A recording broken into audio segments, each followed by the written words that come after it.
A'udzubillahi minasyaitonirrajim. Bismillahirrahmanirrahim. Assalamualaikum warahmatullahi wabarakatuh. Alhamdulillahirabbil alamin wassalatu wassalamu ala asrafil anbiya'i wal mursalin sayyidina Muhammadin wa ala alihi wa ashabihi ajmain. Ya alim Allahumma alimna ma yanfa'una wanfa'na bima 'allamtana wa zidna ilma wa arina al-haqqa haqqan warzuqna ittiba'ah wa arina al-batila batila warzuqna ijtinabah. Rabbana zidna ilman warzuqna fahman wa rizqan thayyiban wa amalan mutaqabbalan. Ya Ghafur Rabbana innana amanna faghfir lana dzunubana wa qina adzabannar. Allahumma ighfir lil muslimin wal muslimat fi kulli makan. Allahumma ansur ikhwanana al muslimin wal mujahidin fi Filistin wa fi kulli makan ya aziz ya jabbar ya rabbal alamin. Amma ba'd.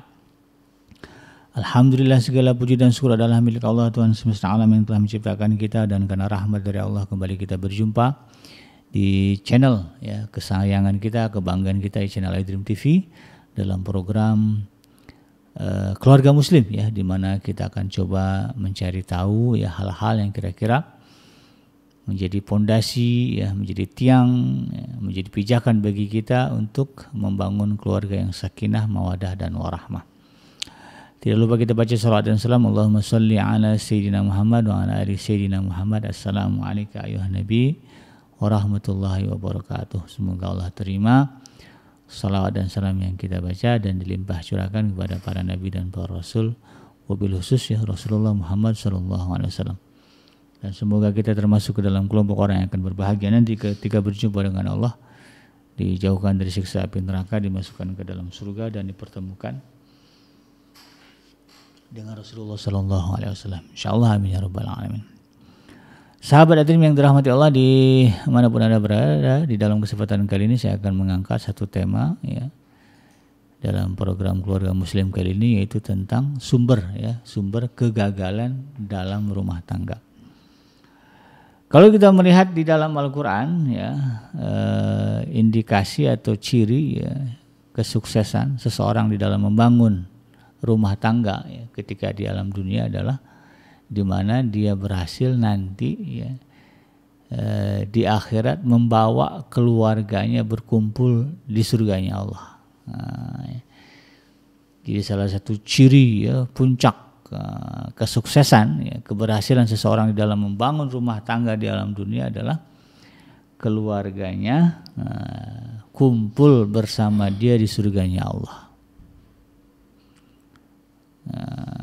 Karena memang kan dasarnya jelas ya, ya ayyuhallazina amanu dalam surah At-Tahrim ya, ya ayyuhallazina amanu qu anfusakum wa ahlikum nara ya, tugas utama itu ya, ya jagalah dirimu ya, kita sebagai kepala rumah tangga ya, jaga diri kita, wa ahlikum dan orang-orang yang menjadi tanggung jawab kita, dalam hal ini keluarga, ya, dari api neraka.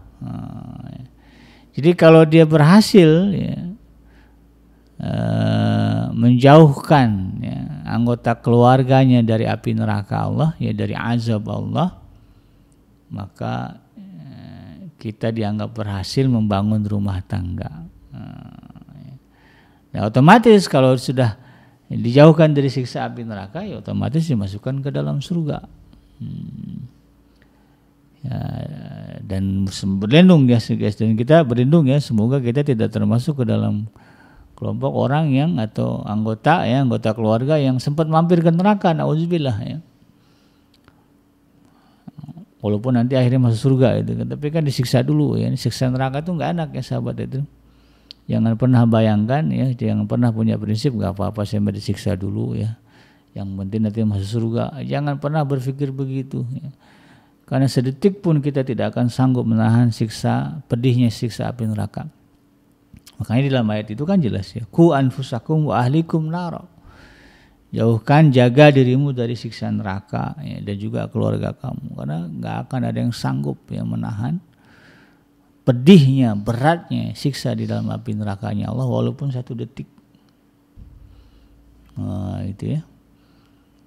Maka kemudian ya kesuksesan ya seorang kepala rumah tangga ya, membangun keluarga di alam dunia ini adalah bagaimana kemudian nanti ya semuanya anggota keluarga dia diselamatkan Allah dari siksa api neraka gitu kan. Setelah di yaumul hari hisab, dihisab semua amal-amalnya, Dan Allah sudah menegaskan di dalam surah Al-Qari'ah ya, wa amma man saqulat wa amma man khaffat mawazinuhu fa ummuhu hawiyah ya. Wa amma man saqulat mawazinuhu fa huwa fi 'ishatin radiyah wa amma man khaffat mawazinuhu fa ummuhu hawiyah. Yang timbangan kebaikannya banyak ya dan berat, maka Allah akan memberikannya kebahagiaan ya, dimasukkan ke dalam jannah ya, setelah ditimbang ya. Dan sebaliknya siapa yang ringan timbangan kebaikannya, jadi naik ya, bukannya turun timbangan, naik ya, lebih berat keburukannya ya, fa ummuhu hawiyah, maka dia akan mendapatkan dimasukkan ke dalam neraka yang menyala-nyala. Nah, ini nih yang saya sebut tadi ya, masuk ke neraka dulu, baru nanti kemudian masuk surga. Ini bukan satu hal yang enak ya. Jadi jangan jadikan ini target atau jadikan sebagai sandaran hidup, sehingga kemudian terlena dengan kemaksiatan dan dosa dengan harapan itu tadi, nggak apa-apalah ya, buat dosa ya, zina itu ya, mabuk-mabuk, yang penting ya masih Islam ya, yang penting masih ada sholat ngaji, dah ya. Kalau udah sempat mampir ke neraka, ini nggak ada lagi tuh ya. Ya kalimat itu nanti ya, siksa Allah itu berat, nauzubillah. Nah karena itu kemudian sahabat Adrim yang dirahmati Allah ya, sebaliknya yang menjadi kegagalan ya bagi kita ketika kita sebagai kepala keluarga ya, dalam hal ini suami, kemudian tidak bisa ya menyelamatkan istri, anak ya, atau juga siapapun itu dalam tanggungan keluarga kita, apakah ipar, mertua dan orang tua, dari siksanya Allah Subhanahu wa taala. Ya. Lebih-lebih lagi kemudian sekeluarga masuk neraka. Wah, nauzubillah ya. Jangan sampai terjadi begitu kan. Ya, sudahlah sudahlah keluarganya enggak masuk surga, dirinya juga kecemplung ke dalam neraka. Nauzubillah. Jadi yang kita harapkan adalah bagaimana kemudian kita sebagai suami, sebagai ayah berhasil kemudian membawa mereka ya, menyelamatkan keluarga kita dari kemurkaan Allah Subhanahu wa taala selama di alam dunia. Sehingga ketika berpindah alam, mungkin bapaknya dulu ya, kita sebagai ayah ya paling tua meninggal duluan misalnya, enggak masalah ya, kalau sudah kukuh ya pondasinya ya, prinsip-prinsip di dalam membangun rumah tangga ya, membangun keluarga. Nah, ini nanti anak-anaknya ya atau pasangannya akan mengikut aja ya. Kalaupun nanti kemudian yang meninggal duluan suami, nanti istri nyusul ya, maka istri akan menyusul langkah jalan suami ya, kemana ya, ke surganya Allah. Lalu anak meninggal, kalau masih satu prinsip ya, masih menjalankan ya apa yang kemudian menjadi pondasi dia dalam rumah tangga Islam, maka kalau dia meninggal anak akan mengikuti jalan ayahnya, kemana? Menuju surga. Cucu juga sama, ketika dia masih mempertahankan prinsip-prinsip ya, rumah tangga sesuai dengan kaidah Islam yang diajarkan oleh kakek mereka, maka mereka ketika meninggal juga akan mengikuti jalan kakeknya, yaitu menuju surganya Allah Subhanahu wa taala. Karena inilah ya sebagaimana Allah firmankan di dalam surah At-Tur di ayat yang ke 20 ayat yang ke 21 ya, surah At-Tur ini surah yang ke 52 ya. Surah yang ke-52 ayat yang ke-21 ya, Allah Subhanahu wa taala berfirman, a'udzubillahi minasyaitonir rajim, wallazina amanu wattaba'athum dzurriyyatuhum biimanin alhaqna bihim dzurriyyatahum wa ma alatnahum min amalihim min syai'. Kul mri'in bima kasabat rahin ya. Wallazina amanu, dan orang-orang yang telah beriman kepada Allah, wattaba'athum dzurriyyatuhum biimanin, dan orang-orang yang mengikuti ya, dan wattaba'athum ya, dan mengikuti mereka zurriyatahum ya, anak cucu mereka, biimanin, dengan keimanan ya, dengan kualitas keimanan yang sama. Nah, jadi ketika dia hidup di alam dunia, pondasi keimanannya ya betul-betul ditancapkan, ditanamkan di dalam keluarganya. lalu kemudian diikuti oleh istrinya, diikuti oleh anaknya, diikuti oleh orang tuanya, mertuanya, diikuti oleh iparnya yang mungkin ya, yang satu rumah dengan dia.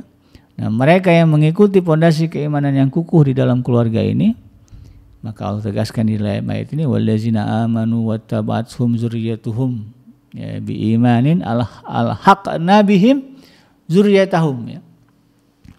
Maka nanti kata Allah Subhanahu wa taala, mereka ya, akan kami kumpulkan ya, alhaqna bihim dzurriyyatahum ya. Nanti Allah akan kumpulkan bersama dengan mereka siapa? Cucu-cucu mereka ya. Wa ma alatnahum min amalihim min syai', dan kata Allah ya, kami tidak akan mengurangi sedikit pun pahala amal kebajikan mereka. Kullu mri'in bima kasabat rahin ya, karena memang kata Allah setiap orang terikat dengan apa yang dikerjakannya.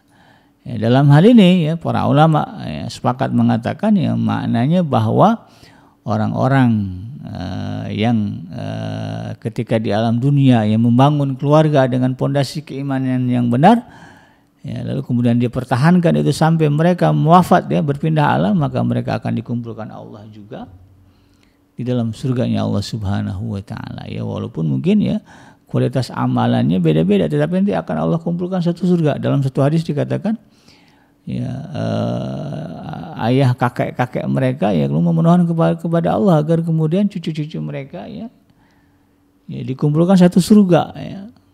Kalau kualitas amalannya walaupun tidak selevel ya, tapi pondasinya benar gitu ya. Ya karena beda zaman ya. Kalau dulu ya di zaman kakeknya ya hatam Quran sehari bisa 2 kali misalnya, karena mereka ya zamannya enggak sesibuk sekarang. Ya cucunya sekarang sibuk banget gitu ya. Ya kadang-kadang menghatamkan setengah Quran aja gitu kan. Separuh Al-Quran saja udah susah gitu. Kadang-kadang satu surat aja dihatamkan enggak mudah gitu kan ya, di zaman sekarang.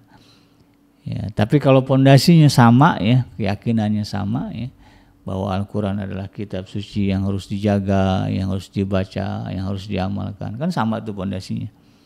Tapi kemudian kualitas ya prakteknya tidak sama, maka insya Allah ya cucunya ini akan ikut ya satu surga dengan kakeknya. Nah, ya. Ini yang menjadi salah satu seharusnya memotivasi kita untuk semangat ya menegakkan ya agama di dalam keluarga kita. Nah karena itu kemudian ya sahabat Edrim, kita harus menghindari sebisa mungkin ya sumber-sumber kegagalan di dalam rumah tangga. Apa saja sumber-sumber kegagalan di dalam rumah tangga? Yang pertama adalah hilangnya qudwah salihah ya, teladan yang baik di dalam rumah tangga.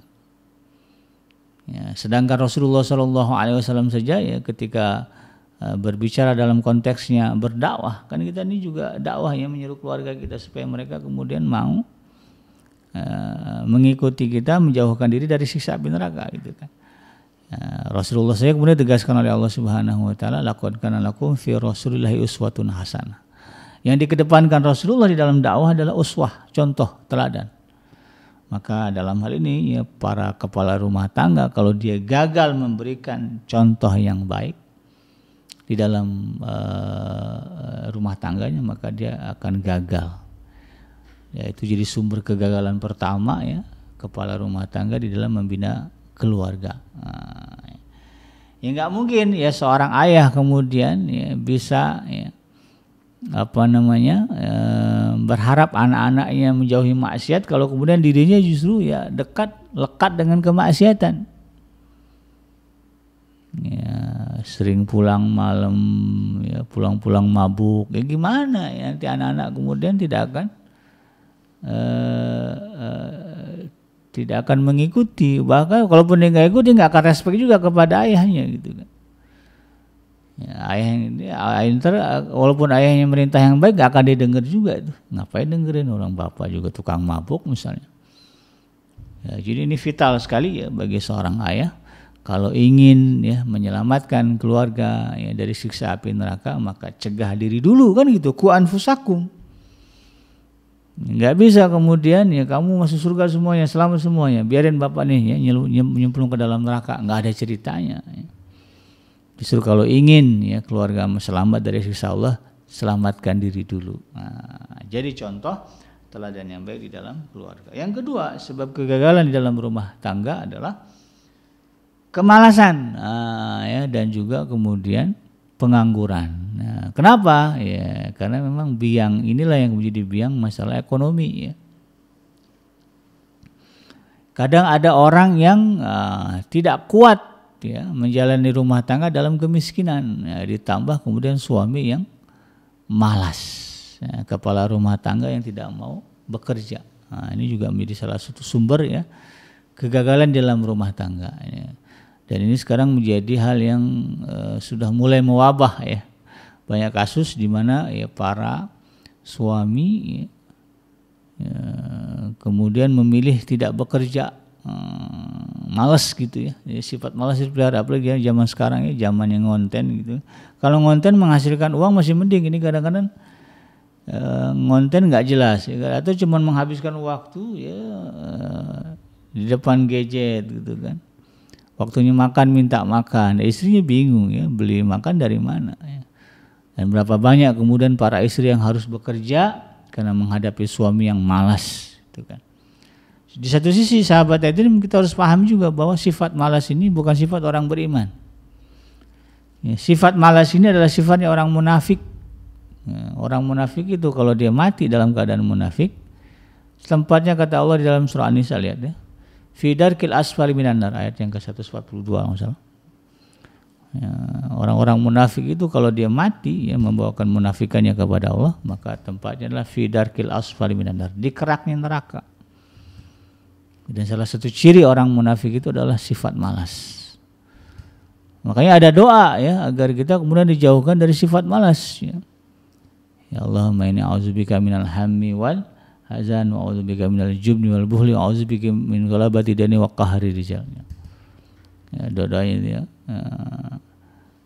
Ya Allah, aku berlindung kepada dari sifat malas ya, minal kasali. Allahumma inni a'udzubika minal jubni wal buhli wal kasal ya. Redaksi macam-macam tuh ya. Tapi kita minta kepada Allah agar kita dijauhkan dari sifat malas.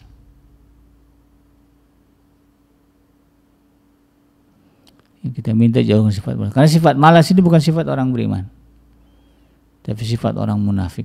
Nah, ini para suami-suami ya yang kemudian malas bekerja, malas mencari nafkah, lebih senang nganggur. Nah, hati-hati ya. Jangan-jangan ya hatinya ya sudah kena sifat munafik ya. Ditunjukkanlah ya semangat bekerja ya, dan yakinlah ya Allah yang memberikan rezeki ya. Jangan kemudian hanya berdiam diri gitu kan ya, menunggu datangnya pemberian dari Allah yang nggak bisa ya. Bukankah Allah sudah menganugerahkan kita kesempurnaan fisik ya, mata bisa melihat, telinga bisa mendengar, mulut bisa berbicara ya. Apalagi ya, tangan bisa bergerak ya, kemudian kaki bisa melangkah. Kenapa kemudian itu tidak kita syukuri dengan cara memanfaatkannya di dalam memenuhi nafkah keluarga yang halal. Nah, ya. Yang ketiga ya, sebab kegagalan dalam rumah tangga adalah ya, lalai dalam mendidik akhlak. Nah, ya. Jadi sibuk ya mengutamakan target-target ya, kesuksesan dunia, lalu kemudian lupa menanamkan akhlak yang baik kepada anak-anak, kepada anggota keluarga. Berapa banyak orang tua ya orientasinya agar anak ini bisa jadi insinyur, bisa jadi dokter, bisa jadi tentara, bisa jadi pejabat. Wah, itu. Lalu kemudian mengabaikan pendidikan akhlak. Abai menanamkan pendidikan agama. Ya. Waktu prime time-nya, waktu utamanya anak itu habis untuk mengejar itu tadi. Seharusnya apa? Sebelum yang, bukan berarti yang lain itu nggak boleh ya, nggak boleh jadi enggak. Justru ya seorang muslim harus punya cita-cita yang bagus ya, harus jadi muslim yang kuat ya, harus jadi dokter, jadi insinyur, jadi pejabat ya. Karena dengan itu nanti mereka bisa menegakkan syariat dengan teguh ya, gitu ya. Kalau dia punya jabatan, kalau agamanya kuat, dia bisa kemudian ya menanamkan mengembangkan ya, dakwah di dalam jabatannya itu. Jadi kita para orang tua ya strategi gimana? Ya justru yang utama dulu ajarkan dulu akhlak, adab kepada anak kita. Ya. Ini dalam Islam begini adabnya, akhlaknya. Ya. Dengan orang tua harus begini, dengan guru begini, ya. Dengan tetangga begini, ya. Dengan Allah begini, dengan Rasul begini, semua diajarkan. Sehingga kemudian jelas bagi anak-anak bagaimana mereka harus bertingkah laku. Ya, dengan teman dia tidak mudah mengucapkan kata-kata kasar. Kadang-kadang dia kalau lihat bahasa anak-anak kita ya. Ada yang ngomongnya dengan temannya nyebut-nyebut nama binatang, temannya dipanggil dengan sebutan binatang. Ya, kadang-kadang saya bingung juga ya, ada yang suka aja tuh dipanggil begitu. Padahal orang ya disebutnya anjing, kan aneh. Ya. Nah ini nggak boleh. Ajarkan. Ya. Kalau dia ngomong kasar tegur ya nggak boleh. Nah itu bukan kata-kata orang Islam. Nah itu bukan kata-kata seorang mukmin. Nah, ya.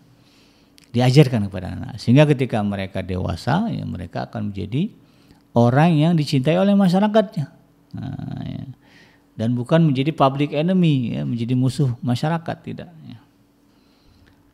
Nah, dan berapa banyak kepala rumah tangga yang kemudian harus bersimbah darah oleh anaknya gara-gara apa? Tersinggung dengan sikap anak. Berapa banyak ibu yang kemudian juga ya, harus merasakan ya kekasaran anaknya karena dulu di selama dia kecil lupa ngajarin akhlak, udah gedenya jadi kurang ajar ya. Ya, minta dibeliin motor marah-marah ya, orang tua dicaci maki, peralatan rumah tangga dirusak, ada begitu karena dari kecil ya, tidak ditanamkan akhlak yang baik. Nah ini yang kemudian kita harus pahami ya. Dan yang sebab yang keempat nah, dari kegagalan rumah tangga adalah kesalahan dalam bergaul. Ketika anak-anak ya, bermain, ya, lupa usia-usia dia main. Nah, ini kita tidak perhatikan siapa teman dia. Makanya dalam hal ini kalaulah bicara boleh kita kepo dengan tetangga kita, keponya dengan, nah itu tadi kita pengen tahu anak tetangga kita ini baik nggak? Karena dia main sama anak dia, anak kita ini main sama anak dia, itu boleh. Sekali-kali kita telusuri dalami gimana sih kehidupan rumah tangga tetangga kita sebelah itu kan. Oh di rumahnya ada sejadah, oh ada mihrab, berarti memang sholat itu ya. Oh suaminya rajin ke masjid, berarti bagus itu ya. Oh ternyata istrinya dulu lulusan pesantren, nah, bagus nih gitu ya. Sehingga kemudian kita tenang melepas anak kita pergi bermain dengan anak tetangga kita, ini boleh. Jadi kalau mau kepo urusan-urusan itu ya. Keponya karena kita pengen tahu anak kita ini aman nggak kalau bergaul dengan anak tetangga dia, anak dia. Karena berapa banyak ya anak-anak yang kemudian rusak ya. Padahal awalnya baik ya, dididik dengan baik oleh orang tuanya, tapi kemudian orang tua lupa ya memperhatikan pergaulan anaknya. Ya, ternyata bergaul dengan anak yang tidak benar. Ketemu di medsos, ya, banyak kasusnya. Anak-anak remaja yang kemudian ya hilang kehormatan dirinya, ya diperkosa gitu ya, atau juga mungkin terjebak tindakan kriminal gara-gara ya bergaul ya bertemu dengan orang yang salah di media sosial. Ya, orang itu juga harus kepo ya bagaimana siapa teman-temannya di medsos. Jadi orang tua harus jadi friend anak di medsos ya. Ya kita bisa pantau bagaimana pergaulan dia di media sosial. Kemudian yang kelima ya, penyebab kegagalan seseorang dalam rumah tangga adalah kebiasaan ya memanjakan anak-anak atau anggota keluarga dengan keinginan yang sifatnya menurutkan hawa nafsu. Ya, kalau ada bab keinginan orang tua tidak panjang mikirnya udah mau ini kasih ya, padahal itu adalah ya, bisa jadi akan menjerumuskan mereka kepada dosa ya. Ya, ngasih uang belanja ya gede tanpa pernah mikir ya nanti uang belanja itu dibeliin apa Ya, berapa banyak anak-anak yang dikasih ya fasilitas kartu ya kredit, kartu ATM unlimited. Orang tua mikirin kan itu anak bahagia, tapi ternyata justru dengan itu kemudian dia tanpa pengawasan ya, dia bermaksiat, ya, dia tenggelam di dalam dosa, masya Allah ya. Ya, orang tua cuman itu tadi ya, terlalu memanjakan atau mengabulkan keinginan anak, memperturutkan syahwat. Pengen beli mobil apa ya beliin. Kadang-kadang berada itu ya, anak pamer ya, flexing gitu kan. Kan flexing itu kan bagian dari memperturutkan hawa nafsu sahabat tadi. Lalu akhirnya kemudian ayahnya terjebak masalah ya, dipanggil KPK karena dia sebagai pejabat gitu kan, dituduh-tuduh ternyata hasil hartanya dari enggak jelas ya. Jadi masalah. Jadi jangan biasakan memanjakan anak ya, untuk memperturutkan keinginan hawa nafsunya. Ya dimulai dari kita lah. Ya, kita juga harus anak tahu bapak kita ini, ibu kita ini ya, perhitungan. Ya bukan pelit ya, perhitungan ya. Uang yang masuk, uang yang keluar dipantau, diawasi, dilihat. Jadi sehingga anak-anak itu nggak kemudian berapa minta uang, kasih. Ya. Terus nggak ditanya uang itu untuk apa? Coba kasih rinci, ya, kamu kemarin ini bapak kasih uang 1 juta, kemana aja uang itu? Coba jelaskan. Kalau nggak begitu kita buat, maka anak-anak merasa bebas untuk memperturutkan hawa nafsu mereka. Ini bahaya. Nah, ini bisa menjadi sumber kegagalan kita di dalam keluarga, di dalam rumah tangga. Dan kemudian yang terakhir yang keenam ya, dan ini juga bisa menjadi sumber kegagalan dalam rumah tangga adalah memaksa anak untuk menekuni hal-hal yang tidak dia sukai. Ya, ini memaksa ini memang satu hal yang dilarang ya, bahkan Allah sendiri mengatakan la ikraha fiddin ya. Tidak ada paksaan di dalam beragama. Oleh karena itu kemudian dalam hal ini ya, hindarilah ya cara-cara yang kemudian sampai ke anak itu menjadi sebuah paksaan. Ya, menjadi sebuah paksaan. Jadi bagaimana kemudian kita bisa membangun kesadaran, ya, membangun kesadaran dalam diri anak bahwa memang ada hal-hal yang penting harus mereka kejar. Sholat misalnya, ya, sholat ini wajib. Ya, bagaimana kemudian kita bisa menyadarkan di dalam benak anak kita, sholat itu ya, harus dikerjakan. Ya, karena ini adalah perintah Allah, ya bukan karena orang tua memaksa. Ya, pergi ke masjid misalnya, ya 5 waktu, ya, dibangun kesadarannya. Caranya gimana? Bisa macam-macam. Ya bisa jadi dengan kita kasih, nah kalau kamu nggak pernah tinggal sholat 5 waktu, nanti Allah akan begini. Ya, terbayang dia kebaikan-kebaikan dari Allah gitu ya. Ya bukan kebaikan dari orang tuanya. Maka insya Allah itu akan membangun kesadaran dia untuk rajin. Ya, rajin ke masjid, ya, bersedekah dan macam-macam. Jadi dasarnya adalah bagaimana kemudian anak-anak suka, ya, bukan kemudian dia terpaksa. Oleh karena itu kemudian ya, termasuklah ya ini yang sering juga jadi masalah adalah anak kemudian terpaksa harus mengikuti keinginan orang tua di dalam urusan personal dia. Misalnya mau kuliah di mana, sebetulnya anaknya pengen jadi insinyur gitu ya, pengen suka dengan engineering, tapi orang tua bilang kamu harus jadi dokter. Anaknya nggak suka, dan ini kemudian menjadi alasan bagi anaknya untuk memberontak.